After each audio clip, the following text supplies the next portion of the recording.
તો સુરત જિલ્લાના પ્રવાસે આવેલ ભાજપના નવનિયુક્ત પ્રદેશ મંત્રી ડોક્ટર સંજય દેસાઈનું કામરેજના લસણકા ખાતે ગુજરાત પ્રદેશ માલધારી સમાજ દ્વારા ઉમળકાભેર સ્વાગત કરવામાં આવ્યું। આ પ્રસંગે તેમણે સમાજના ઉત્થાનમાં શિક્ષણની મહત્વપૂર્ણ ભૂમિકા ઉપર ભાર મૂક્યો।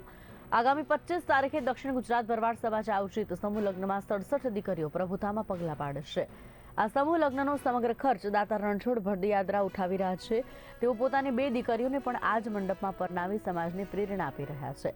ઉપરાંત શિક્ષણ હેતુ એક વિદ્યાર્થી વધુ જમીન દાન કરી 1 વીઘાથી વધારે જમીનનું દાન કરી શૈક્ષણિક સંકુલ બનાવવાનો સંકલ્પ પણ તેમણે કર્યો છે। ડોક્ટર દેસાઈએ જણાવ્યું કે આવનારો યુગ કોમ્પ્યુટર અને ટેકનોલોજીનો છે, ત્યારે સમાજે લાકડી છોડી કલમ પકડવી પડશે। વડાપ્રધાન નરેન્દ્ર મોદી અને મુખ્યમંત્રી ભૂપેન્દ્ર પટેલના નેતૃત્વમાં ચાલી રહેલી વિકાસ યાત્રામાં સમાજે સરકારની યોજનાઓનો લાભ લેવા અનુરોધ કર્યો।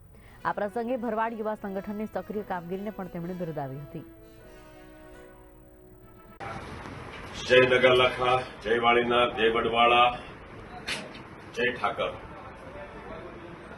આગામી 25મી તારીખના રોજ દક્ષિણ ગુજરાત ભરવાડ સમાજ દ્વારા એક સમૂહ લગ્નનું આયોજન કર્યું છે।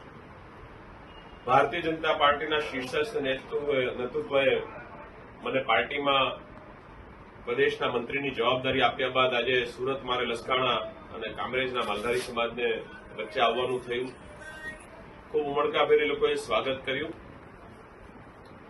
મારે આપ સૌનો હૃદયથી હું આભારી રહીશ।